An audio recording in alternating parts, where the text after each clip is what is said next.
This is the Vision 79 podcast, where my friend Sander and myself, Mason, discuss recent developments in our business and personal growth.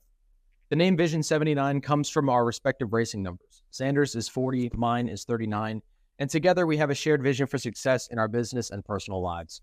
Many successful people have started small, just like us, but very few of them have documented their early years. They often say they wish they had, and given we believe in learning lessons from others, we intend to be the first to document our journey from start to finish. Today, we'll be discussing how not everyone is a winner, the gentle parenting mindset, how losing is not necessarily a bad thing, and how winning and losing with grace is critical to a growing mind, and much more. But first, we like to start every week with a brief update of our business and personal lives so that when we go look back on these podcasts in our later years, we know roughly where we're at in our lives. So what do you have for business this week?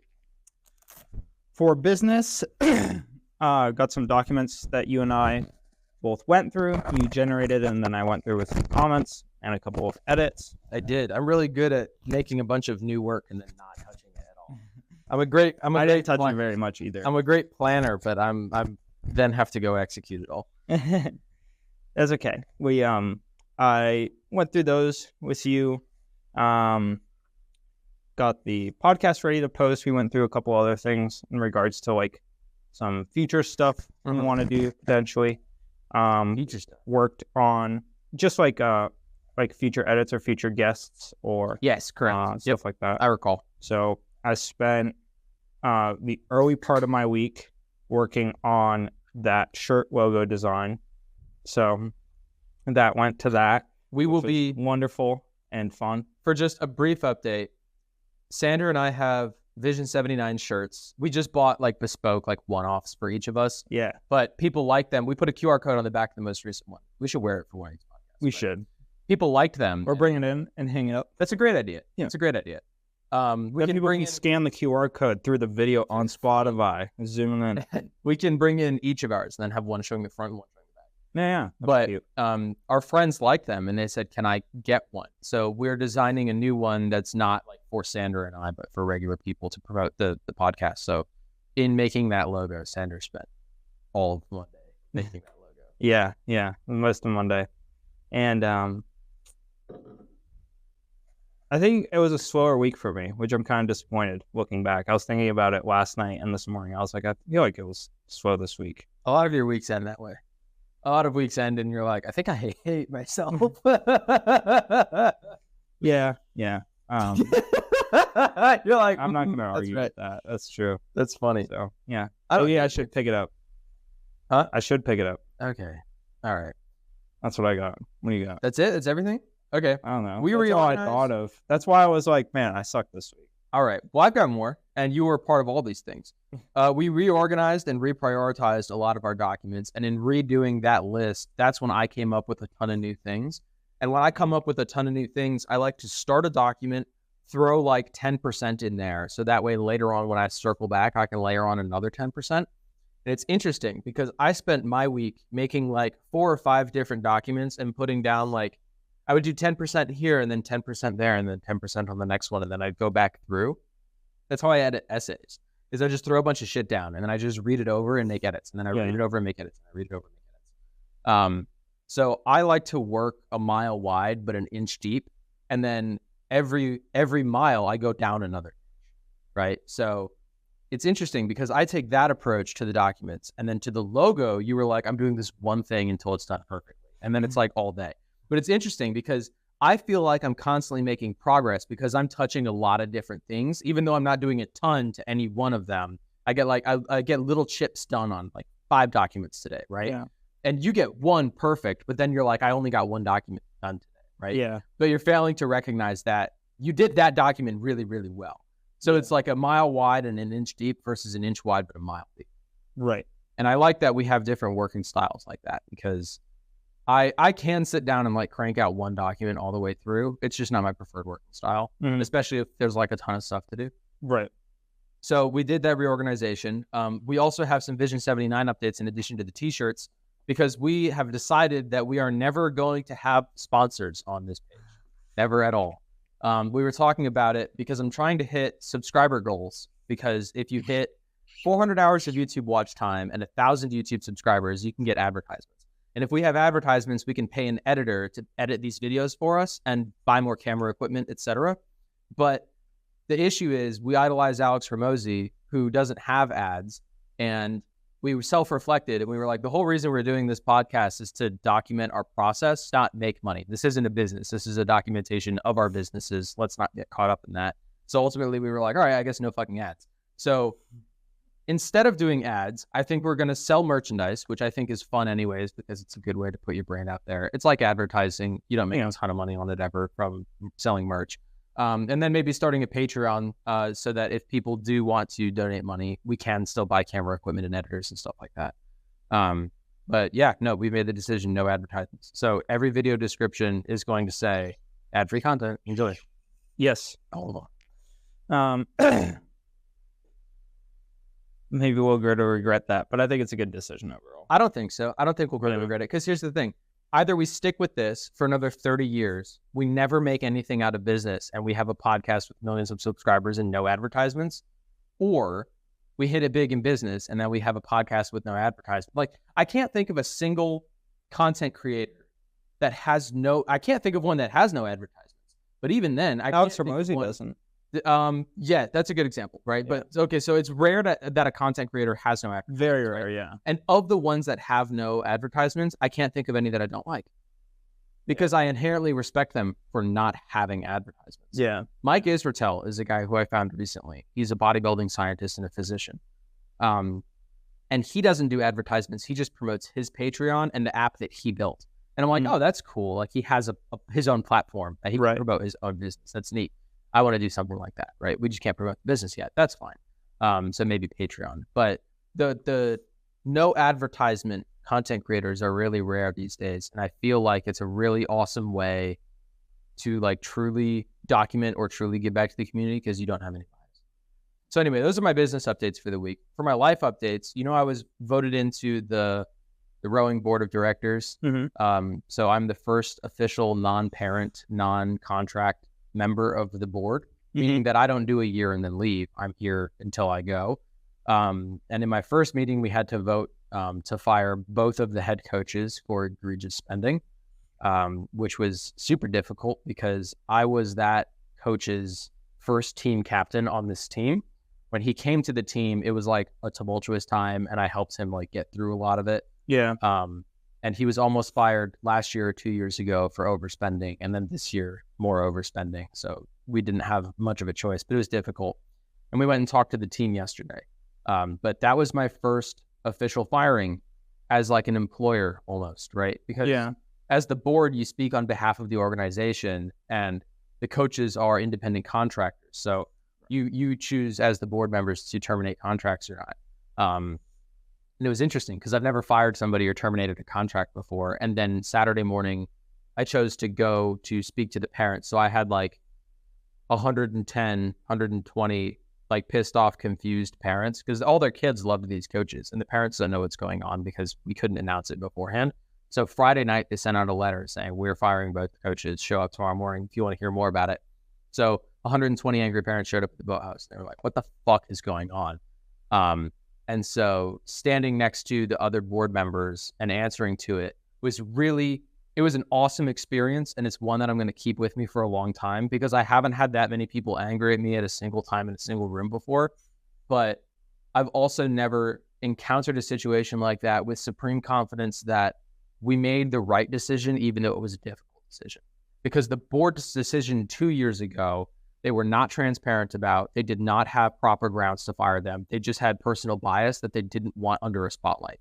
And they thought it would blow over because they thought that enough people didn't like the coaches for that. But everybody who stuck around through that loved the coaches, including the board members. So now I'm answering to people who exclusively love the coaches. It's the only reason they're there.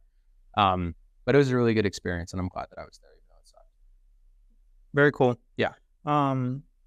Gary Vee talks a lot about how people think they're good at hiring, but they really fucking suck at hiring. And the problem with being shit at hiring is that a lot of people are also shit at firing. Yeah. So it's like you can be bad at hiring if you're good at firing. but you can't be bad at hiring and bad at firing. Right. Because then you get stuck with incompetent people that you can't let go. Yeah. Right. So it's kind of interesting concept that I like that he has. Do you know what's interesting is I'm making a prediction now that when we go into business, I think that you are going to be the better hirer and I'm going to be the better firer. Yeah, because I think you're pickier about people and I appeal more to the heart of someone. So like if someone isn't a great worker but they're down on their luck, I'll put my faith in them. Like Ryan, do you remember in an early podcast when I was like, dude, Ryan's gonna quit his job and start a business, and you were like, there's no fucking way, and now he's not. Like I was totally wrong on that, but like I saw like a glint in his eye and I bet on him. Yeah, and it didn't pull through. That's a great example of that, right? But when it comes to firing people, I think the way to make firing easy is to just have a clear contract. Because if you're breaking the rules of the contract or you're not meeting the standards of performance, you don't have a choice. Like you've broken the rules we agreed on, and I don't have a choice anymore but to fire you. Right. It's when you don't have rules and regulations in place that it gets difficult, which is the businesses that we are familiar with have had those problems recently because they don't have clear cut rules. But yeah, that's my life update. Are you ready to get into the main? I have a life update. Oh my God, you never have a life update. You have a life? I do. Also, yeah, I guess last week I didn't have a life update. That's fair. You don't have life updates. You haven't in like a month. Like really? 3 or 4 podcasts, yeah. Oh, yeah. Well, no, I had a life this week. Maybe that's why I feel shitty about my week. Okay. I did some car maintenance that I've had to do for a while. So did some car maintenance and spent the entirety of yesterday after like 3 p.m. doing hurricane preps. So filling sandbags, buying plywood, getting stuff up and off the floor, texting other people about supplies that I could borrow or equipment that I could borrow to board up my windows. Shit like that. So doing a lot of hurricane preps, although that's not really what I want to do. I think I would greatly regret it if I had a window blown out. So, well, so it's interesting because we had a conversation yesterday about, I think this should come out of your rent. I don't think you should be paying for this. You should be reimbursed at the very least. But I was talking to Grace about this, and she said that by law, it's mandatory in Florida. If you're renting out a home, you have to provide hurricane shutters. I thought we looked it up and it wasn't true. I can't remember. I remember us looking it up and I thought you were really surprised because it wasn't true. I would be shocked because that's flat out retarded. Yeah. If you don't need to provide hurricane shutters in the hurricane capital of the fucking globe. Yeah. That would be autistic. I think that's crazy. All right, we'll see. What place gets more hurricanes? Us. I don't know. Maybe there's like an uncontacted tribe in like South America that just gets fucked every year. We never hear about it on the news. Dude, don't get me. I'm so fucking amped up on uncontacted tribes right now from all the Paul Rosalie. That's where all of our employees are going to come for the podcast. Jesus Christ. Mason's going to be like, I have faith in these people. I do have faith in them. I'm not going to pay for shipping across the Atlantic Ocean. But Paul Rosalie. We'll be in contact with Diddy for the shipping of humans. Do you want me to get started on this Jungle Keepers branch, or do you want me to get going on this thing? Either or, you choose. Dude, we should skip Jungle Keepers because I'm just gonna go. Okay, we are going the road more travel. We'll have an entire podcast dedicated to conservationism. Why I'm thinking. Okay, no, I do want to talk about this very briefly because it is a life update that I just didn't write down. But so I have spoken about this before on the podcast, but I want to be a charitable person, and I want to do so in the way of building a crazy business and making a ton of money and then giving back to communities by making donations, right? Yeah. So like when Coach asked me to come coach rowing, I was like, no, because I can spend my time coaching now and then have only my time to give in 10 years, or I can not give anything now and then give a ton of money and maybe also time. So now serving on the board, I'm able to dedicate a little bit of my time to it to show a little bit of support and kind of keep my finger on the pulse. So that way, when I come back with more money later, I kind of am so familiar with everyone. So I'm really happy about that. But I don't want to give just back to the rowing program. I'm also really passionate about environmental conservation. When I was a kid, I loved Steve Irwin. And my plan from like ages 10 to like 16 was when I graduated high school, I'm going to go to Australia and work at the Steve Irwins do and work on conservationists there. And my mom made fun of me. She was like, you're going to live in a dirt hut and poop in a hole in the ground. And I was like, that's what's going to save the elephants. That's what I'm going to do. Until I was like 16. And then I was like, I'm going to be an actor. And then I was like, I'm going to be an engineer. I went around. But ultimately, I found Paul Rosalie recently on a Joe Rogan podcast who lives in he's a regular dude like you or I, but he just lives in the Amazon like 8 months out of the year. And he has started a project which buys logging land in the Amazon and then employs the loggers on that land as ranchers to protect the land for more money. So if a logger makes $15 an hour, he'll buy the land and then say, hey guys, you're not out of a job. I'll pay you $30 an hour to be a ranger to protect the land. And all these people are passionate about that. They're only logging because it's the only job down there. Yeah. So they're stoked about it. So I signed up to give a recurring $10 a month to that program because I think that like 4 or 5 hours a month is not a ton to give to the rowing team. I can manage that. I'll just sleep less if anything else. And $10 a month with the income that I have, even though I'm trying to save money, I think that $10 a month is reasonable for me to give to something that I'm passionate about. So I wanted to mention that because I've spoken before about wanting to be charitable. And so these are the steps that are taking to be more charitable. I thought about donating to local police this week. Like doing the same. Why are you smiling like that? Because you started smiling like that. No, I meant it genuinely. I meant it genuinely. Okay. No, I thought about doing the same thing. Did you know that the local police are already familiar with you? I know. Well, that's part of the reason why I thought about donating. I figured maybe I Sander has a sticker on the side of his car with his racing number and his last name. And so when you got in the car accident, yeah, your lawyer was like, hey, bud, heads up. The whole PD knows who you are. They recognize your car.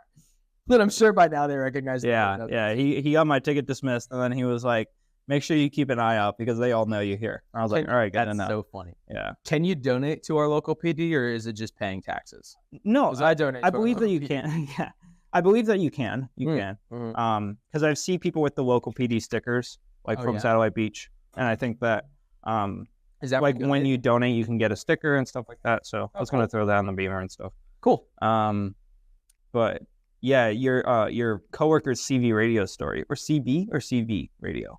What are you talking about? Which one is it? When you're talking about the in-car radios. Oh my gosh, yeah. They're like, is it CB or CV? I have no idea. Okay. We're going to C blank radio. Yeah. There we go. Yeah. No, my coworker, he was on some radio and he was listening into police stations, like police channels. And I think he saw you go by in the white Miata with the letters with the numbers on the side, because I had taken your car to my work before when the Camaro was down. So he recognized it. He was like, oh, wow. And he was dialed into the police scanners at the same time. And he heard them talk about you by name, and they were looking for you beachside. They couldn't find you. So he's watching you go by. Fast. He's watching you go by and listening to the police be like, yeah, it's white and it's got a 40 on the side of it. Sorok. And I'm like, oh my God. Fucking hilarious. You should donate and then put the sticker on. I exit Satellite Beach in under 7 minutes from my house. I make sure maybe no put that out on the ring. You should put the I calculate it's exactly the speed limit the whole time. I hit all the greens. Here's the thing. If you put I back the blue and like Satellite Beach PD stickers on the Miata, when they pull you over, they might be like, this kid's fucking. Here's the thing. If they don't like you, you're reckless, and if they do, you're talented. And so you want to be talented when you're driving fast, right? That's right. But anyway, I am talent. Okay. Do you have more life updates, or is this all the life? No. I mean, those are two pretty good updates. Awesome. Hurricane preps and car work. Cool. Let's get into it then. Right? So today's theme is not everyone is a winner. There's a philosophy that has been around since we were kids and steadily gains traction every year. This concept revolves around the idea that having fun is more important than winning. This is a common discussion regarding children in sports, with participation trophies being handed out consistently. And I think that this has devolved from, in sport particularly, giving your best effort is important, to trying your hardest is more important than winning. That's a critical step. To everyone who tries hard is a winner, to everyone who participates is a winner, to everyone who has fun is a winner. That's the state of delusion. That's the progression of. What was the first to second that you had? Giving your best effort is important, which is accurate. To trying your hardest is more important than winning. Okay, yeah. I think you'll obviously get into this. Now I'm talking about your sheet, which I probably shouldn't. But that first step you make sets the precedent for every single other future step. Yep. Because it's that first distance from reality. Yep. It sets the precedent for each other one. So I like that little train you got going. Yeah, it's a devolution from reality. Mhm. It's a critical error, and then it's a slippery slope from there. That's your gateway drug, is to say that something is more important than winning. And then that sets the precedent that winning doesn't mean anything. And so everybody who has fun is a winner. Like, just skip to that step. Fuck it. Just jump all the way down to the fucking Right. bottom. So today I want to break this down. Because not only, I think that trying your hardest is important, but saying that winning is not is categorically false. And saying that having fun is more important than winning is categorically false. It's not how sport works. Yeah. And I think that it's really dangerous that people are talking, especially to kids, about this these days, because that is setting someone on a path that essentially tells them that losing is okay and that you're going to be okay. Yeah. Yeah. Well, also, it also shows them that they don't have to earn something to be a winner. Right. Which is also a really dangerous concept, because you can, it sets the precedent that you can claim whatever you think you want to be, and therefore you are. Right. Which is like an insane mindset to have. This is going to be on the edge of political correctness, this whole podcast. Yeah, it's so close. I can think of like 3 different topics in my head right now that this could dive into that I don't want to. Which is interesting, because I didn't have that in mind when I was writing. I did, and I specifically refrained. I specifically refrained from putting it on my sheet. I think it's fine to talk, because I think there, I want to make sure that whoever's listening to the podcast doesn't get masked by differing political views, because I think we do present value. So I want to keep my content apolitical. And I haven't always wanted to keep my content apolitical. There were times where I was really interested in political stuff going on, and I wanted to bring it up. But I think I've come to recognize that there is more value in staying apolitical and allowing undivisive content to just help people. So I've specifically refrained from putting that stuff on my sheet, although I thought about it a while I was writing this. You know, I've had that in my head a lot this week. There was some political thing that happened earlier this week. I can't remember, but it was something about, this is right or this is wrong. Maybe it was, we'll get political for like 10 seconds. It might have been something like J.D. Vance, how he used to not like Trump and now he does. Oh, yeah. And like, the 2020 election was rigged and then it wasn't and then it is again or whatever. It was some back and forth. And it was interesting because if you take a snapshot of a single person from 2012 to 2016 to 2020 to 2024, they're different people every time, right? Yeah. There's that quote, a man doesn't walk through the same river twice, for it's not the same river and it's not the same man. Right? Because rivers are constantly changing and sort of people. But what I especially like about that path of being, of changing your opinion and thinking you're wrong and then thinking you're right, is that Alex Hormozi has this really awesome philosophy of there is no good or bad, there just is. Mm-hmm. So in a tribe in Africa, a kid might fall off his horse and break his leg, and it's a tragedy, and it's a bad thing, and people label it as a bad thing, and it's sad. But then the military rolls through because there's a civil war going on, and they recruit everybody except this kid because his leg is broken. So it's a good thing. It's now him falling off the horse is a result of a good thing, right? But after a month, he's lonely because all his friends are gone, and now it's actually a bad thing again. And good or bad is just framing. That's it. Yeah. What is best served is just by looking at what is, and without putting a label on it. If you're standing inside looking through a rainy window, you're sad and depressed. But if you have a cigarette in your mouth, then you're a fucking philosopher. Exactly. Right. It's exactly that. Yeah. It's framing. And so I'd like to look at the topic of being a winner from just a what is standpoint and not what is good or what is bad. I think that as a result of having a winning mindset, it serves an individual better to achieve their goals faster and more efficiently, which is what we'll get into. But ultimately, I think that speaking to the trend, it hasn't always been this soft. Growing up, No, I think definitely not. it wasn't this way. So my question to you is, why do you think the mindset of the masses has shifted to being so inclusive when it comes to participation? Yeah. Well, I have a little bit of input on, you said that you didn't think it was this intense growing up in terms of the you're all a winner movement, right? Right. I would disagree with that from my personal anecdote specifically. Sure. But I grew up in a very, very liberal town. I grew up in the most liberal town of the most liberal state of the country. Cool. So it was like, a miracle. And when more than 80% of the people who lived in my general county would vote blue, And when you went to vote on voting ballots for like state stuff, or not state stuff, but for like town or district stuff, there would be like 3 Democratic candidates and then 1 independent. You never saw a conservative candidate on that ballot ever. So it was very, very blue.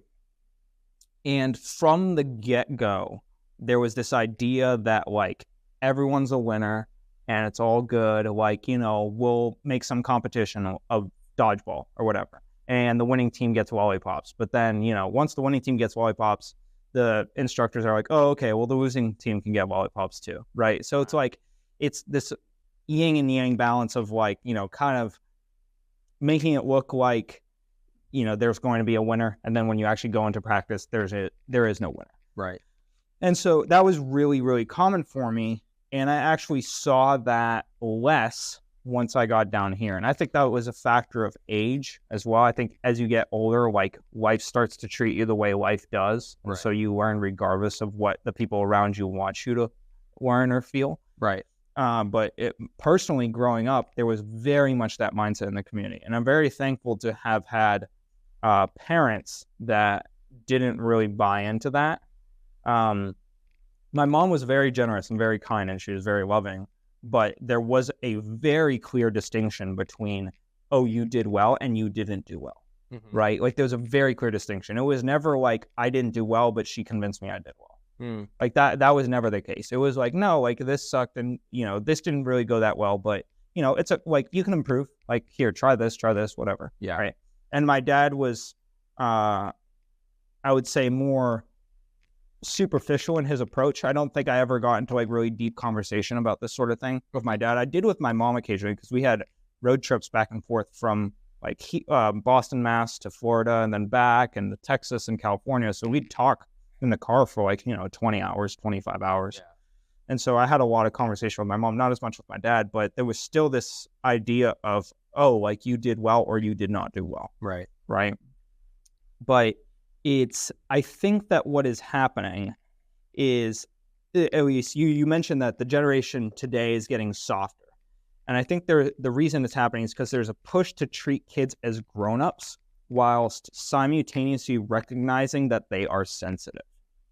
So there's this idea of like, let's allow the kids to do grown-up things, right? Like win at sports or win at games or participate in competition or do these spelling bee events or whatever it is, right? We're going to allow them to do like grown-up stuff, like competition style things, like workplace style things.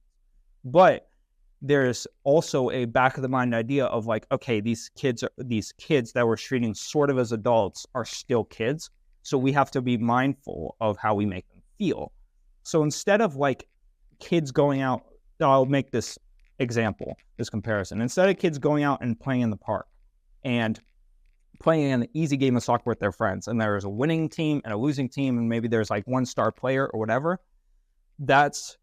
although that happens, right, that's a very like low-key event. It's like you set up some sticks for the goals, and then you go and kick the soccer ball around the field. It's a very kid-like environment, right? Yeah. Versus now in schools, yes, you do have that, but you know, what I've seen a lot is that they're pulling kids outside of being outside. So they're not allowing kids to go play outside anymore because they're loading on homework earlier. They have more, at least from what I've seen, there's a lot bigger push for like academic competition, right? So you're taking kids out of their environment where they learn as kids, which is like outside playing sports, having fun, and you're putting them in a classroom doing tests or quizzes or spelling bees or math competitions. And I had a lot of that. I was on a math competition since I was like in the 4th grade, and I did it all through middle school. You know, like we would train for these math competitions, and I gave up several like outdoor playtimes to go and study in this classroom. And I think that has become more common. There's been less value put on like kids just going out and being kids, and more value on them like doing adult stuff and growing inside the classroom and like learning from books and doing equations. And I think that's all good and dandy, but I think there should be a balance. The problem is that when you go play outside with your friends and you lose at a game, it's still just a game. Like you learned about winning and losing, right, but at the end of the day, it's just a soccer game. But the thing about learning that same idea inside a classroom is that you get a grade on your paper And it feels like a lot more because it reflects a grade that then your parents see and then they talk to you about.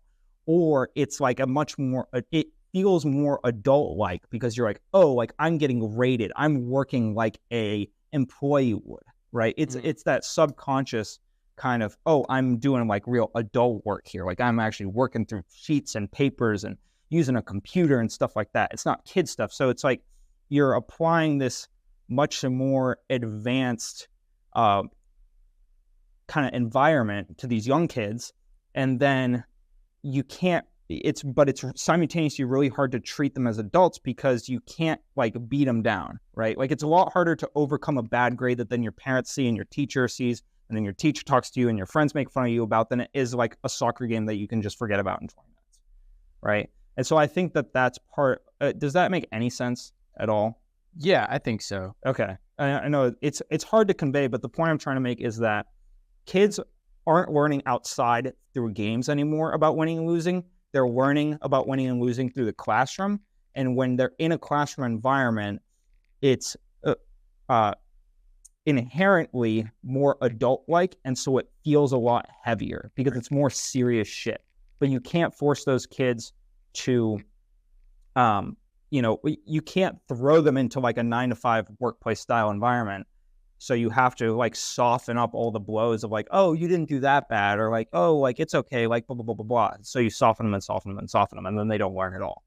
I think additionally, the reason that it's being pushed more in the classroom than on the soccer field is because if your kid is playing sports and they suck, it's really easily discernible because it's like, oh, okay, well, you don't practice enough and you don't train hard enough and you don't want it enough. But in the classroom, you can't pick out those factors. It's just, did you sit down? Because like I would sit down in front of a book for an hour and not retain anything. Right. And you can't teach retention, but you can teach how to swing a baseball bat, you know? So I remember, I think that it's starting in the classroom and then bleeding into sport. Because if your kid is an idiot, like I was a mouth breather, you know, and my parents they could not understand how we can read the same sentence or look at the same math problem, and I just wouldn't get it.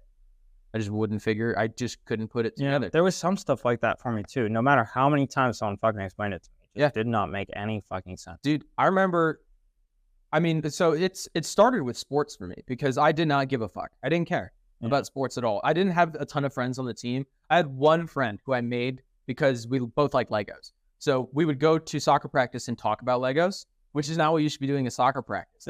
Very similar to my sport experience where I made friends because they were interested in cars while I was playing basketball. Yeah, exactly. And I didn't fucking care. And I remember we liked Star Wars so much that when we eventually moved to playing basketball together, we would make code names for the different Star Wars ships for the different positions on the basketball court so we could speak in code during the basketball game. But it didn't make us any better at basketball. It just made me more interested because in my head, we're all Star Wars ships. And that really reflected in the car rides home. TIE Fighter. Pretty much, yeah. It was like TIE Fighter, and then I throw the ball out of bounds. Right. But that reflected because the car rides home were always dead silent. They were dead silent. It would be silence broken by like whispers between my parents and then my dad telling me like, you just need to get after it, Mason. Like you just need to get more aggressive. You need to get your elbows out. Like, why don't you want it?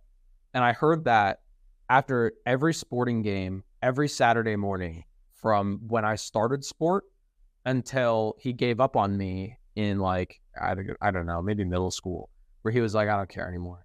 So like I started going to karate practice, which I talk about later on, but I would go to karate practice. Sometimes my dad would take me and like he just sat and watched because you're not doing anything. You go like, that's all of karate practice. You don't fight anybody. So he was like, I'm fucking this kid, whatever. I think he would come to the tests where you test to get like the next level of belt or something, but he didn't give a fuck because I'm not doing anything impressive. He's like, this kid doesn't have any drive. He doesn't want to win. Fucking forget him. He's just gonna pick daisies. It doesn't matter. I felt his. And my mom would be the opposite. My mom would be closer to your mom, where it's like, your mom on a day where you did well is my mom on a day where I did shit because I didn't have any good days. I played soccer for like 6 years and I never scored a goal and I never blocked a goal in that entire career of recreational soccer. It never happened. I was never engaged. And after every game, my mom was more like, oh, like you did great. Like, do you remember when you like got that pass and then you passed it to the other kid and then he scored? And I was like, yeah. And she was like, that's an assist and that's a good thing. And then I had my dad going, no, he should have just fucking shot the ball himself. Why did he pass it? You're wasting time. And I'm like, all right. Like I don't care enough to care about either of your opinions right now. Right. But it's interesting because my mom was always positive and my dad was always, I'll say, realistic. Because if my dad had also blown smoke up my mom just loved me. She didn't care. She doesn't care how I do in sport. And that's, I think, what a mother should be, traditionally speaking. They should just love you unconditionally, right? Yeah. But a father should push you to be your best, right? And it's interesting because when I started rowing, my dad, he had already given up on me and I had done the karate thing. And okay, I'm interested in rowing camps, whatever. So now I'm doing the rowing thing. And my dad wound up being the one to take me to all of my regattas because my brother needed my mom to take him to all the chess tournaments. And when my dad had to choose between taking one kid to a chess tournament or a rowing competition, he was like, I'll go watch sport. And so he got more involved in it because he saw that I was passionate about it. And he was like, oh, I've never seen him passionate about sport before. That's cool. And so my first year or two, I was passionate about it. And then I got competitive about it. And I think he realized in maybe my sophomore year, he was like, oh, this is what getting after the ball looks like for him. It's not football and it's not soccer and it's not basketball. It's racing. Okay, he's got this figured out and he attacks this like I have been wanting him to attack these other sports. So then he got way more engaged and he started running the food trailer and he was on the board of directors and stuff. And he got way more engaged and interested in it. And it wound up being a huge bonding thing. And those 20-hour drives that you took with your mom, those are the drives that I would take with my dad for rowing things. And in those conversations, I could tell that there was a huge shift where he was like, oh my God, like, I can't believe this was around the corner. And like, we just did, like, I had almost. This is my son. Yeah. He was like, I haven't spoken to him about this in particular, but maybe he'll listen to this and then message me about it. But I feel like he didn't think that this was in me. Like, he didn't think that I was capable of this. Especially because through all of this, I still sucked at school. Like, even like I would win a regional championship for rowing and then I would fail a biology test. And he would still be like, I don't understand why you can't just study. And that is the critical factor here, is I think that the transition from the classroom to the field is my dad saw me start to achieve things that he didn't think I was even capable of wanting in rowing, and then still not be able to hit goals in the classroom. And I think for me, at least, they both evolved from, if I don't care about soccer, I'm not going to shoot the ball. If I don't care about the classroom, I'm not going to try to learn. But even when I tried to learn in the classroom, I still couldn't get it to come out in the tests. I was a shitty test taker. I could crush homework day in, day out, but I could not take tests. But in general, I feel like people are getting softer because they want to feel good more than they want to actually achieve that success, which is efficient. Because if I win a soccer game and I feel good, but I had to win the soccer game to feel good, I can also lie to myself and just tell myself that I won afterwards and feel the same amount of good, but not have to win. So you can get the same output with indifferent input. So it's winning efficiency, really. Yeah, and winning is not the only place that you see this mindset applied. It's like anytime there's the potential for adversity, you can reframe it to either be from a frame that you enjoy more, that makes you feel better, or you can try to convince other people around you that it's actually not what it seems to be, and that makes you feel better, right? Like you see this with, I don't know if I should get into this, but like, I'll say it broadly. Like the "you're perfect and you're amazing" movement style is like people. What's the name for it? I can't think of it, honestly. Okay, you got it. Oh, I thought I'm just I thought circling of it your dick around. Yeah. No, I thought there's a name for a movement where everyone's amazing. Okay. Something positivity. Right. Yeah. Blank positivity. You can fill in the blanks. But whale positivity. It's just because you claim to be, a 120 petite, super fit girl or a 180-pound, super jacked, fucking shredded dude does not mean that you are that thing, right? And claiming that you are that thing and then forcing people around you to affirm that you are that thing does not make you that thing. In the same way that if you lose a game, if you tell yourself that, well, you actually won because, like, you know, like you had this and that going for you and you practiced more than anyone else and blah, blah, blah, doesn't mean that you actually won the game, right? And I think that sets the precedent that you don't need to actually earn what you claim to be.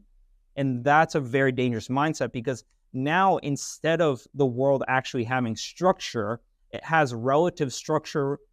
It has structure relative to what you think it is, right? And so now everyone's individual structure is a little bit different on what they relatively think is true. And it's like, how the fuck are you supposed to communicate with people whose baselines are all different and they all relatively think different things? It's like, how do you communicate together? How do you make genuine progress? Like, how do you form something meaningful and actually build yourself into a better person when, you know, not only is everyone around you trying to impose their retrospective belief on the world onto you, but you also have your own belief that you're forming that doesn't have any sort of strings attached to reality or what is actually happening in front of us. Right. So yeah, it's easier to change your mindset than it is to change your actions. And yes, if you can achieve the same result either way, then why not just change? And it's easier to complain about your problems than do something about them. Yeah. I had another epiphany. And on a different point about the complaining, but similar idea. It's like easier to like say something than to do something. Right. That's the point. Yeah. I've had another epiphany too about this, which is that people are uncomfortable with losing in a fair environment. If you're on a level playing field, equal opportunity, and you lose, people are uncomfortable with that. And so they cope with that in two different ways. The first is by saying it was actually unfair and then coming up with reasons that it was unfair, like the 2021 Formula One World Championship. Or by just flat out claiming that they had fun, so they won. So both of them are deluded, biased. I'll say biased, not deluded, right? Because, for example, the Formula One season had inconsistencies that you could say influenced the outcome of the championship, but there are so many of them that at a certain point, it's just sport, and that's how sport goes. But to bicker about whether it's fair or unfair, you can just in your mind, it's so much easier to just say, "Well, I had fun, so I won." Yeah, it's easier. It's a cop out. In regards to the 2021 season, I have come to the conclusion that you could look at any of the races and go, "What if?" Yep. Right, to any of the incidents that happened throughout that entire season, and I am not motivated nor well versed enough to make claims either way. And although, like, of course, I think we could conclude there were obvious inconsistencies in Abu Dhabi. Yeah, right. We could claim that there were obvious inconsistencies there. So there was also obvious inconsistencies in several of the races that influenced the points in the other direction, towards Lewis Hamilton rather than towards Max Verstappen. Yeah. Right. So it's like you can, you know, I don't know really where my tie-in was with that, but it goes both ways. That's the tie-in. It shook out the way it shook out. Right. There were influences that biased each side. Right. Yeah. So actually, there's a Formula One podcast I listen to right now, and they make predictions on the races coming up, and then based on whether or not their predictions are right, they get points. Right. And so they try to keep the points pretty close. Are you doing that this year? No. Points game? It really took me out of the races, and I couldn't enjoy them anymore. Yeah. But they make predictions like they just like, who do I think is going to get first place? Is it easier to just have fun rather than enjoy healthy competition with your friends? No, this is different because I know it is. I have no control over the results, and so then I end up watching Valtteri fucking Bottas in P21 in a 20-person race, and I'm focused on that instead of the race of fun. But they make these predictions, and they try to keep the points close to keep it entertaining. Yeah, and they call it Michael Masseying it because Michael Massey was the director of rowing, or the director of Formula One for Abu Dhabi. That whole season, because they were pretty close on points throughout the season, and then at the end they won a level on points. But generally speaking, it's easier for people to just change their mindset and say like, no, Lewis Hamilton won his 8th, like forget it, or no, like Max Verstappen. Well, that's just factually not true. Yeah, exactly, and it's easier to just lie about it than to actually fucking recognize the reality for what it is And if you want to speak to the inconsistencies, you can speak to the inconsistencies, but you have to appreciate that it shook out the way that it shook out. And it's not a fair. Sometimes losing isn't fair, but it's still a loss, and so you need to recognize that. Yeah. The last point I have on our main topic before we get into it. Are you aware of what gentle parenting is? I thought you said genital parenting, and I was like, No. Gentle parenting. It's the millennial parenting method, which is speak only in positive affirmations, never place a hand on your kid. So just if you want to stop them, go like this around them or whatever. Use a lot of up talk, and then never use negative words like no or do not. Bro, I wrestled with my parents several times. We had like some heated arguments. Right, and we'd wrestle it out. And then we'd both get tired and upset, and then we'd talk it out after that. I was like 10, so it's like, whatever. But yeah, that's bullshit. I don't like this gentle parenting shit. Yeah. But it's interesting because my whole time writing this, my thought process here is, how did I grow up, and am I happy with how I was raised in terms of my winning mindset? Because I did not have a winning mindset when I was growing up. And I don't know what kind of parent I would be like versus my mom versus my dad. But the only quote I was thinking about through all of this is Alex Ramosi saying people don't want parenting advice from people who don't have kids. And I'm writing all this shit like gentle parenting. And like, if you have a kid, I'm like, what the fuck am I doing? Like, I don't have a fucking kid. So I'm speaking more from my perspective of here's what worked for me when I was growing up to give me a winning mentality. Mm-hmm. So moving on to segment 1. Yes. Cool. Why is a winning mindset important? And I have this broken down to one fucking quote. Because if you don't care about winning, why bother participating? So earlier this season, in the Formula 1 season in Austria, Max was leading and Lando was catching him at like a rate of knots. Lando was fucking going absolutely insane, like 2 seconds a lap faster. And Max was just defending like his life depended on it. There's still 20 laps left in the race. Like Lando's going to get past. But Max squeezed Lando a little bit wide. It's a standard move. Everybody always puts their wheels on the left side of that line because that's the fastest way through. But Lando decided not to. He held his ground because he knew Max would hit him, and technically it would be Max's fault. So they did that. They collided. Max was able to pit and fix his car. Lando had to pit and retire. So Max ended up getting points for that race. And so after the race, someone was interviewing him, and they said, Max, you could have let Lando by. I mean, you are leading the championship by a healthy margin. And Max said, I could also stay home. I'm here to win, not to finish second. When you're fighting for the win, why can't you fight in a hard way? And that is why a winning mindset is important, I feel. It's because if you're not there to win, then why fucking bother trying? Why bother being there? Is it fun to get second? No, it's fun to win. Right. Like that's the goal of what you're doing here, is to be the best at it. I listened to a podcast just yesterday, and I was going to send it to you, and then I forgot. And he talked about the mindset differences between the person who gets first, the person who gets second, and the person who gets third. Mm-hmm. And the first place person is like, oh man, this is awesome, I won. The third place person is like, man, I'm so thankful to be on the podium because all these people behind me, like, they didn't get it, and I got at least third. Like, this is awesome. Yeah. And then the second place person is really upset because they're like, I was so fucking close to first. Right. And so like there's interesting discrepancies in there. But I think, if you're not competing to win, like that second place person was competing to win. Right. And they didn't get what they wanted. And maybe the third place person is happy to be on there, but I guarantee you in a week's time, they'll be like, but maybe I can shoot for second. Maybe I can shoot first. Right. Yeah. So it's like that winning mindset, I think, is also crucial because it grows you as a person. When you have this like pampering style of, oh, everyone's a winner, right? You don't go through the same level of like hardship or loss relative to like, competition as someone who is like able to recognize that they lost because they weren't good enough and they need to improve. Right. So I think that going through that hardship and not being satisfied with who you are today is important because it gives you the opportunity to grow into the person you want to be tomorrow. Mm-hmm. And I think that is the winning mindset is a vehicle for that growth. And I want everyone to grow into the best versions of themselves that they can be.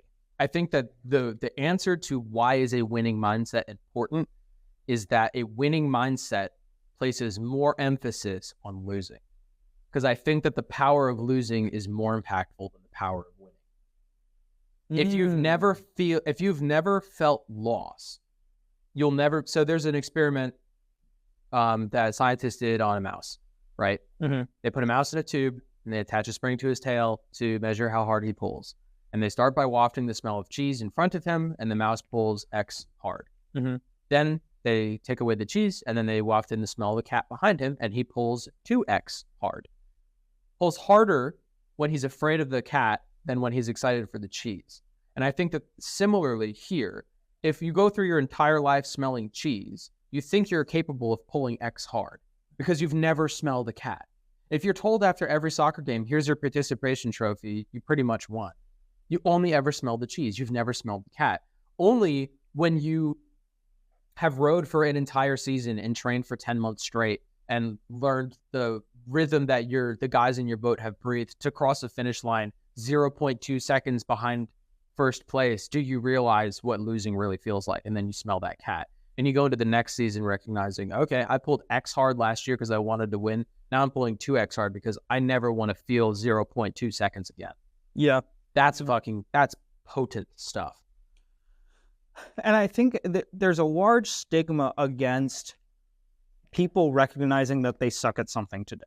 Like, everyone wants to feel good about where they are today and also, like, recognize that they have the opportunity to grow, but they're perfect and amazing the way they are today. So there's, like, not really a need to grow, but, like, I can grow. I can do anything, right? Like, there's this bullshit, right? It is. Yeah. It's straight bullshit. No, you're right. It's not bullshit from the sense of people can't grow into what they believe, because people can absolutely grow into what they believe. It's bullshit in the sense of you may suck today, but it's okay to be shit. Like, it's all right. Like, you suck today. You're not doing that great. You're unfit. You don't have any motivation. You don't have any drive, but it's all right. You are who you are today. And now let's look at tomorrow and be thankful for the opportunity we have to grow into someone just a little bit better than we are today tomorrow, right? And so I think that's a really important perspective to have. It's okay to be shit at something today, as long as you're able to look at the future and go, but I can become who I really am capable of, right? You don't have to convince yourself today that you are that person. You could just recognize that you're capable of getting there. I think that not having a winning mindset, or also saying having never experienced losses, teaches somebody that they don't actually need to grow because they're fine as who they are today. And so you'll meet a lot of people who aren't focused on personal growth. They don't want to change because they're happy with who they are and they're content with who they are. And they don't need to change to fit whatever standard or whatever because they're their own unique little snowflake. And they haven't considered the fact that maybe their snowflake is a slow-ass snowflake that will never win a race. But they don't recognize that because they've never lost a race. So people struggle to look inward and pursue that personal growth because they've never self-reflected and thought, hey, maybe I'm not the person who I want to be, because they're always told, be exactly who you are because you're unique. And that's bullshit. That's bullshit. Because you might be unique, but you might be uniquely worse than other people. Yeah. Or worse than your goals. Very true. But my examples here with not wanting to win, if you don't care about learning the course material, why go to class? And then if you don't want to finish first, why get on track? If you don't care about doing well, then don't do it. Don't do it at all. Don't waste your time. Go find a thing that does make you want to try, and then try hard at that. I wasted 6 years of my life in soccer not giving a fuck, and then 3 in baseball, and then 2 in basketball before I found rowing, which I stuck with for 10. Yeah. I think that a compulsion to win will drive you to work toward your goals regardless of how you feel that day. So when I did karate for a while too. I would pretend to be sick or injured to not go to practice because I just didn't like it. But those who do that to not go to school. Yeah, exactly. Yeah. Ferris Bueller's Day Off. 6 Yeah, days. exactly. Yeah. I used to pretend to be Except sick. we didn't have a Ferrari in the garage. We had wasn't that Ferris Bueller's Day Off that drove the Ferrari? We had a 2005 Subaru Forester. You know what's hilarious about that movie is it wasn't even his dad's car. He pretended to be sick that day and then called his buddy who was actually sick, and then he was like, "Let's take your dad's car out," which is hilarious. Yeah, I used to take so funny. I used to take the Camaro out with that Really? Yeah, I would pull the cover off it, and I would like check the oil and stuff, and then I would take it for like a night drive or something. Really? Yeah. That's funny. No, I've never told them that. That's funny. But so I never took out my parents' cars without permission. I was a little. I never even snuck out, actually.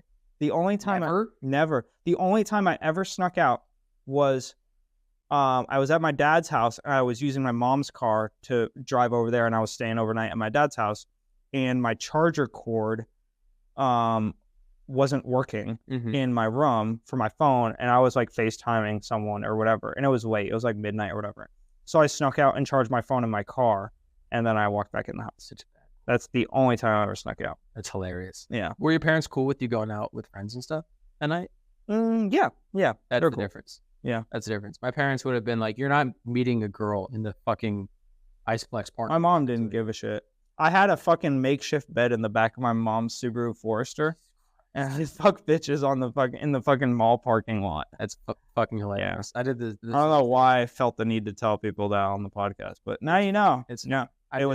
I did in the quick tip. Two foam Home Depot pads set side by side and then rolled up in the trunk, then flip the back seats down and unroll them with the sheet on them. Work really good. And then you can cut out cardboard for shapes of the windows and put those up on the windows, and it works perfect. It's the life of luxury. Yeah. Definitely run the air conditioning though; it gets hot. Did the girls that you pulled up to in the mall parking lot to invite in think they were murdered?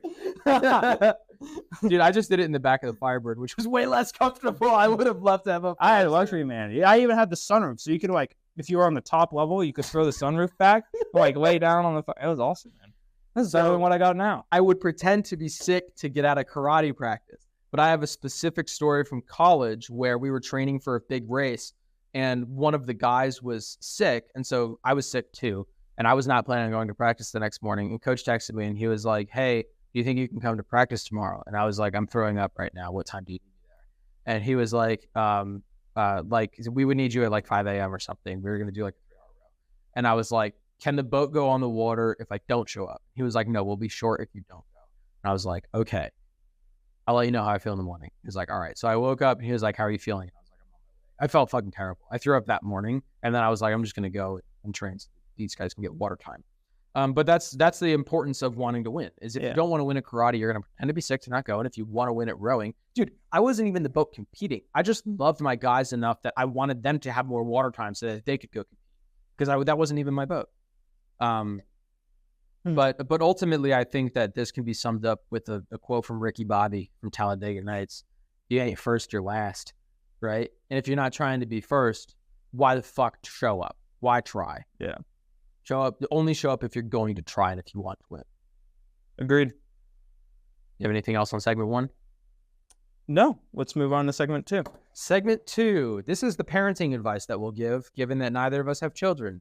How do you teach children to be winners? And we'll speak from our own experience. I think we've covered some of this already, but I honestly believe that a compulsion to win cannot be taught.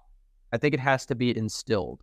So I don't think you can teach a child to play basketball. And I mean, you can tell them that it's important to win, but that will never be as impactful as showing that kid a video of Michael Jordan at the top of his game. I think that there's something about watching the greatest in their fields dominate that inspires people to do the same. You can't tell somebody like, "Oh, you're going to be the best." You have to show them what the best looks like. You have to give them a hero to like idolize and kind of be like. I feel like a lot of people have that in racing with like Senna and Schumacher and whoever. But, yeah. In basketball, it's Michael Jordan or LeBron or Kobe. But I think that finding that kid's passion is absolutely critical, because I participated in a lot of sports before I found what inspired me. But once that clicked, you can't go back. Like once you find it, that's it. You're golden. I think the passion is important too, because with a passion, there's an inherent aspect of being passionate that drives you to do more of the thing. And as you do more of the thing, you become better at the thing. Yeah. And therefore, you will win more than you will lose more, or start to win more than you were winning, at least, right? And then you'll start to see the value in winning. So then when you go into something that you don't like doing, like homework, you'll know the feeling from winning that is awesome and you love, so you'll understand that you have to put in work in order to get that feeling out of this. And there's and if you can find some inherent value in the homework that you're doing, then you can use that as drive and motivation. almost like a passion to get that winning experience out of it. Yeah. Right. I wrote down that to teach kids to be winners, you have to have real rules and have them go through hard shit. That's what I wrote down. They have to lose. Yeah, you gotta, and what I mean by real rules, I don't mean like home by 8 p.m. What I mean is like when you say that you have to score more points than the other team to win, then stick by that, right? So it's like you can't be a parent, this is non-parent giving parent advice. I guess what I will say is... But no. Say the same thing, but not from a parent giving a parent advice. Speak as if you were being parented. Yeah.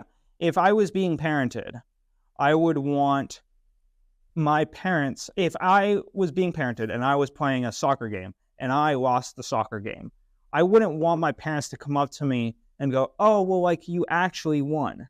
Because it's important to recognize that I lost. Let's move on from that. And that's what I mean by a real rule, right? Mm-hmm. As soon as the parents go, oh, well, like, no, but like you actually won because of X, Y, and Z, then it's not a real rule anymore. It's not like a concrete fundamental thing anymore. And now it's this fluid bullshit that is relative to each person and how they think, which just doesn't fucking mean anything. And going through hard shit, I think is really important because as you go through the weeds, you figure out how to conquer stuff, how to drive yourself, how to make a difference and better yourself at each step of the way. So those are the two main things I wrote down. This is why Marvel is tanking right now in the box office. Why? Because when they kill off characters, they'll bring them back by the end of the movie or the next movie. Nothing is permanent. The audience does not suffer real loss anymore. There's no risk of loss because that character could just come back in the next TV show. And so viewership is tanking. People are less engaged because they don't feel lost. And that's a really interesting tie-in to your experience, which is you can't just you can't move the goalposts, right? You can't kill a character and make like a really ceremonious death that's really touching and then bring them back 3 scenes later. That's ingenuine. You can't tell a kid like, hey, this other team sucks. You have to go beat them. They're shit, and you're way better than them. We expect you to win by double points, and then lose to them by 2 or 3 points, and then say, well, you tried your hardest. You should have beat them by double. You said that earlier. Why are you moving the goalposts? Why are you going back on your word? You haven't changed your fucking philosophy in the last 35 minutes of a Pee-wee basketball game. You know what I mean? 100%. I was watching a Netflix documentary last night. They've got this series called Untold, which is all like sports stories that didn't make headlines. But apparently this one did make headlines, but I'm just not a football guy. There's a guy, he grew up in Michigan as a fan of the Michigan football team. Mm-hmm. And his name is Connor Stallions. And when he was growing up, he didn't want to be a football player. He wanted to be a football coach. He wanted to be the guy with that. So they've got videos of him, like he's the coach for Halloween. He's got a clipboard and headphones and stuff. So he starts studying the strategy of football from a young age, right? And he decides that he wants to go into coaching and he wants to be like one of the greatest coaches of all time and he wants to help Michigan win. And so he analyzes the greatest football coaches of all time. They're all military men. So he enlists in the military so that he can become like these famous coaches, right? And he goes into the military, he learns logistics, and then he goes to the football teams and he's like, hey, I want to help out. How can I help out? And they're like, I don't fucking know. And they were like, why don't you try signal decoding? Like just because in college football, there's no microphone between the coach and the quarterback. So from the sidelines, the coach will go like this, and then that tells the quarterback what play to do. So if I'm on my team and I'm watching you give signals to your quarterback, I can tell my coach to tell my defensive line what you're about to do. So they get the information, they get the same information as you. So whereas before, my defensive line wouldn't know what your strategy is, now they know your strategy and they can defend every time. So these codes are complex. There's like over 2,000 hand signals you can do for all of these different plays. Football plays are way more complicated than I thought they were. And it makes sense because a football lineup is like 15, 16 dudes and 1 ball. And then a defensive line of like 15, 16 dudes and 1 ball. So it's like 35 guys on the field and a ball. And like the prerogative is get the ball that way. So there's so many different ways you can strategize this. There's so many different calls. Well, this guy would watch other teams and take video recordings of them. And then he would go home and he would put on dark clothes on a light background and record himself making all of these signals. And he made this huge like data matrix of all these signals so that in real time, standing on the sideline when he was watching the opponents do their signals, he would just automatically tell the coach, and then he would tell the quarterback, and they would win a ton of stuff. It was like a huge scandal and whatever, because technically it's within the rules, but people didn't like it because they felt like it was cheating. But he found his passion immediately as a kid. At like 8 years old or 6 years old, he found his passion and then went on to be hugely influential in the game of football. And so I think that finding the kid's passion early on is really, really critical. And even if you don't, honestly, because I didn't find my passion until I was in like 7th grade. Mm-hmm. And that's older in terms of like kids and their developmental cycle. I think I turned out all right. I'm not fucking Mike Tyson, but I do all right. Yeah, we got a longer ahead of us too. Yeah, I think once the kid finds their passion, that's when you pile on the positivity. So motivate them to practice and get better, and reinforce them with positivity to fuel the passion, and then introduce punishment for not doing well. So if they're doing something that they're not enjoying, like, don't kick them while they're down. And once they find something that they enjoy, feed that fire a little bit. They're going to suck. You're going to suck when you started anything. You don't have to tell them that they suck. They know they suck. They're brand new at it, right? So long as you don't tell them that they're doing really well if they actually suck. Just be positive. It's like if you don't have nothing nice to say, don't say anything at all. Be positive where you can be. Be like, hey, you showed up on time. That's awesome. Your throw sucks still, but we can work on that. Or you're getting better at your swing, whatever, something like that. I think that being positive when they find their passion is really great to like bait the hook, and then you can start to reel by harping on them. So I've got a comparison here between Jos Verstappen and James R. Jordan. So that's Max Verstappen's dad and Michael Jordan's dad. Jos placed an emphasis on performance, and James placed an emphasis on passion. So where Jos would introduce heavy punishment if performance wasn't met, Jordan would encourage Michael with big dreams to work harder. So it's kind of like push versus pull motivation. Jos would like drag Max along, and James would like push Michael Jordan to like do something better. And the key comparison here is between the gas station story with Max Verstappen, where Max he like crashed out of a race or something. He got too aggressive, and so Jos on the way home left Max at a gas station in the rain and like made his mom go pick him up. Bruh. With Michael Jordan in high school, he didn't make the varsity team. He was put on the junior team. And his dad sat him down and he was like, listen, you just need to work harder. Like, if you want it, you just have to work harder. And then he did. He's got a quote. It says something like, Coach, I'm going to work harder than anyone else you've ever seen work, or something like that. Yeah. But both are elite athletes. And I think through different metrics. I think Max is an elite athlete because he was grown up prioritizing performance, and Michael was grown up prioritizing passion. But I think that's an interesting dichotomy. Do you feel you found your winning spirit through passion or performance? I think through passion. Because the passion is what drove me to acquire the performance. Mm-hmm. And I think even when I had hard times, I pushed through it because I loved it and I loved the process. So I think it was a lot more passion driven than it was performance driven. Not like just like you have to get better, but like I want to get better because I love it. Right. But what about you in terms of raw passion? I think that my dad tried performance, but I didn't have. I think that passion, oftentimes, unless you're Jos Verstappen and you're going to put your kid in the car every day no matter what, I think passion has to precede performance. Because my dad would try to push performance on me when I didn't care in soccer, and it didn't matter because I never tried.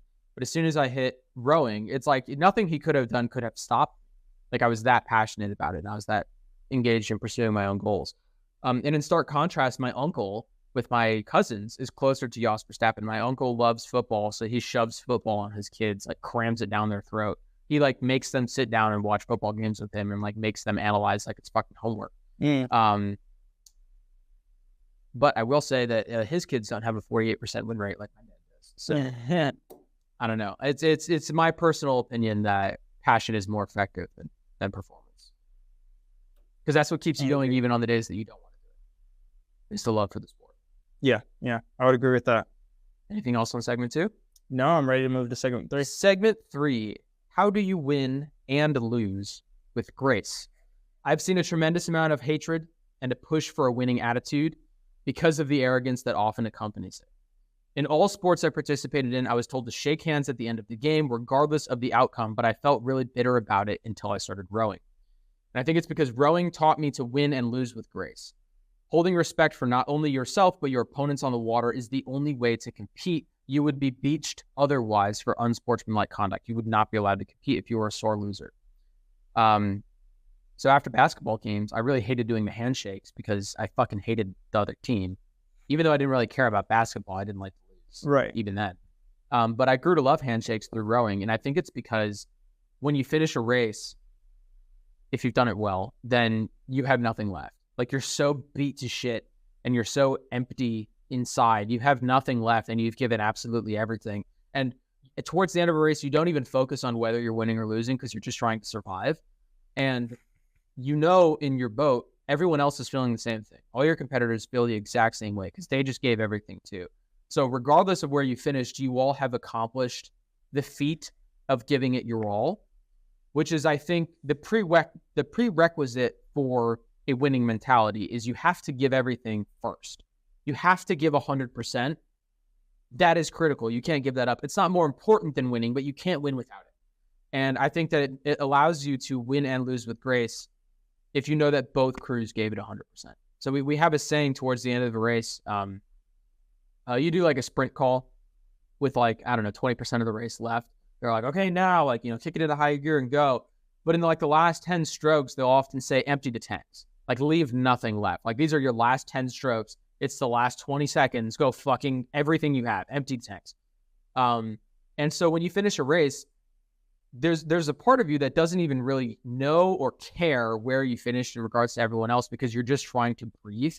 And after you're done catching your breath, you realize if you've won or lost. And it's at that point that you meet up with the other crew. And in shirt races, if you lose, you give the shirt off your back. And if you win, you take the shirts from the people you beat.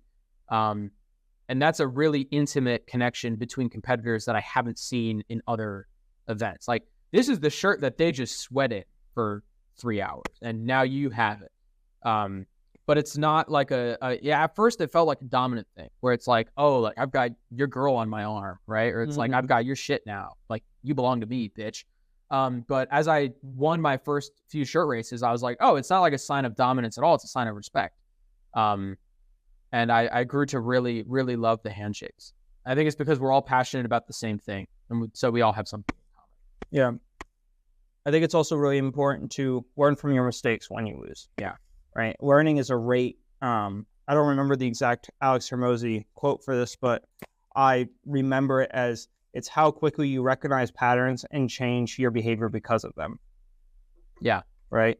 And so analyze your mistakes, critique them, understand why they happened, and then aim to fix them. Yeah. Is a really important path to have. And I don't think that you can't have analysis without recognizing that you lost. Right. Mm-hmm. And I think to truly recognize that you lost, you have to lose with grace, because if you lose from an emotional standpoint, you're masked by your emotions. Right. And then you put yourself in a place where you could be very prone to make excuses for why you lost because you're upset and you want to make yourself feel better. Right. And then you're upset because you lost in fair conditions. And so then you try to make it unfair or try to lie to yourself or whatever. Yeah. And then stand strong, respect your opponent, and be professional. Don't get caught up in the emotions. It doesn't help you. Yeah. Right? It doesn't help anybody. Yeah. Right. Because I have found that it's winning with grace is so much easier when your opponent loses with grace. I think that the true test of a champion's character is shown in their reaction to a victory over a bitter loser. Because if you both cross the finish line and you're like, we got him, like, fuck those guys, we just fucking, we beat them up in front of their home team or whatever, right? And they come up to you and they're like, hey guys, great race, congratulations. You immediately calm down and you're like, thank you. Like, now you have respect. You had that moment of adrenaline and you're like, thanks, I appreciate you guys, and you're cool. If you cross the finish line, regardless of how you feel, but the other boat is like, man, fuck you guys, immediately, no matter how you were feeling, that is the test of character. Yeah. Do you go, great race, sore losers, that's okay. Or do you get amped up and like talk shit back? And something that sets rowing apart from a lot of American sports I found in like basketball and football and stuff is there's a lot of shit talking before, during, and after the game. And I think that shit talking has no place after a game. I think that's fucked up. It's an unfair game. But that's the sport that I come from. but Alex Hormozy's quote of "grow to be so successful that your opponents shrink to insignificance" holds a lot of weight here. Yeah. Be the bigger person, especially if you've won. If you've won, there's no need to shit talk anymore. Your actions have spoken for itself. So be graceful. And if you've lost, if you've really given it all you can and you don't think that your opponent's cheated, if you think it's on a fair playing field, then lose with grace. And if you do think that your opponent's cheated, bring it up in a respectful manner with the race officials. Don't talk shit and don't make yourself into an ass, because then no one's going to listen to you if you're swearing and cussing, being a fucking fool. Right. But winning with grace in the face of a bitter loser will set an example for them to follow. So if you finish a race and they're upset because they lost, and you go, "Hey, listen, great race. Like, I appreciate you guys coming out." Even if they're upset from losing, I think that it's easier for both teams if you just start with the olive branch. Yeah. And I think that although the wins build your character, I don't think they build your character more than the losses do. I agree. Because losses, when utilized correctly, can be a real tool to better yourself for the future. And additionally, you can't win them all, right? So you have to be able to lose and learn from your losses. You can't win everything that you put your effort into. Yeah. And it's in addition to that, it's very easy to become satisfied after you win, right? It's easy to get comfortable and it's easy to get complacent and to not work anymore because you have this high of the win. Right. And so I think it's important to keep yourself in a frame of mind that you always have something more to achieve, so that you're always working towards that thing. You're always pursuing that. To be satisfied because you won something, I think doesn't really benefit you definitely not in the same way that learning from your mistakes does. Yeah, I agree. I think that loss is equally as important as winning, and that's a common theme throughout this. I think also what can aid someone in losing with grace or winning with grace is not there's a dichotomy here I've noticed in writing this, because there are people who you win everything that you do because you lie to yourself, and everybody's a winner and everyone has a participation trophy. But especially from my experience, there's also the category of intensely competitive people who really struggle with loss in any setting. So on the one hand, you have people who are deluded and think that everybody's a winner. Yeah. And on the other hand, I remember my ex-girlfriend one time, we went wakeboarding on our friend's lake. And she had been trying to stand up on the board for like an hour and like couldn't get it. And she got like really upset because everyone else was able to stand up on the board. We got a photo of one. Kyle stood up on the board and he held the board with one hand and we threw him a beer in the other and he's drinking it. The sun's behind him. It's such a great photo. So like everyone else is having fun, but she can't stand up on the board. I couldn't either. I also could not stand up on the board. I'm fucking terribly balanced. I have bad coordination. I couldn't stand up on the board, but I was still having fun because it's not a competition to me. But she saw not being able to stand up on the board as a signal that she is lesser than other people and therefore is not winning and therefore is not good. And she had a shit time and she was upset about it. And I think that athletes have that competitive switch. They don't have an off switch, right? Alex Hormozy talks about that. I think that the off switch is more so in relation to they will not stop themselves from trying to win in a competitive setting. But I do think that athletes have an off switch in the sense that if you're doing something casual, like playing a game of pool, they don't have to win that. Like you can just do it for fun. You don't have to win everything that you do, especially if you're brand new to it, right? So like the difference between playing a game of pool to relax versus playing a game of pool in a tournament is very different. And I think that it's important, especially with athletes, that they recognize that they can turn it off and you can lose with grace if you don't take it that seriously. It's important to know when to take it seriously and when to not. So Bert Kreischer tells this story about when he was hanging out with an NFL team at like an after party after a game or something. And they were immensely competitive during the game. And afterwards, they were just hanging out. And they were playing beer pong, and it was okay. And like people were losing and laughing, and people were winning and laughing, and it was okay. And then Bert made some claim. He was like, I'll bet you like $5,000 that I can beat you at something, right? And he said that a switch flipped behind this guy's eyes. It was like locked in a different person. And then that guy fucking destroyed Bert at beer pong. It took his money and then like body slammed him into the pool and started roughhousing and like got aggressive, right? And I think that that's what sets athletes apart. Yeah. Is that you can turn that switch on and off and you can know when it's fun and when it's not. Because if you lose a Super Bowl game, you should be fucking pissed at yourself. You should be fucking irate.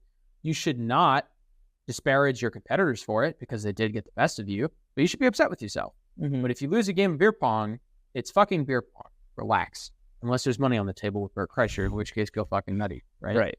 But I think that recognizing when it's not that deep, bro, is a really great way of practicing losing with grace. Because if you can lose a casual game with grace, you can lose a competitive game with grace. Yeah, it's the first step. Yeah. I would agree. Yeah. I agree. You have more? No, those are all the tips I had. I think I have a little bit more. I think that people have taken the term losing with grace so far that it doesn't really mean much. And that's a shame. I think that the silver lining is that the standard has been lowered by so much. If you want to win, like even a little bit, you'll just bulldoze the entire competition. Because if people are so okay with losing with grace that they don't mind losing at all, then they don't really care about winning either. The two are related. They're intimately related. A will to win is tied. Like the legs are connected. It's a three-legged race between a love for winning and a hatred for losing. And the winning with grace and losing with grace are also connected. And I feel like if you don't care about one, then you don't care about the other. And that makes people really easy to beat. Because if someone else doesn't care and you're competing against them and you do care, you'll fucking run right over them. And that brings us to the end of the podcast. We usually end the podcast with something I like to call dialing in. We talk about a lot over the course of the podcast, but we're about to get back to work after this. We hope you are too. And we'd like to give you something that encompasses the theme of the podcast that you can think about for the week to come. If you take one thing away from this podcast, let it be this one quote, then ruminate on everything we've talked about as you go on with your day. This is a quote from Les Brown. I don't know who he is, but it says, "There are winners, there are losers, and there are people who have not yet learned how to win." Thank you for listening. Have a great week and be well.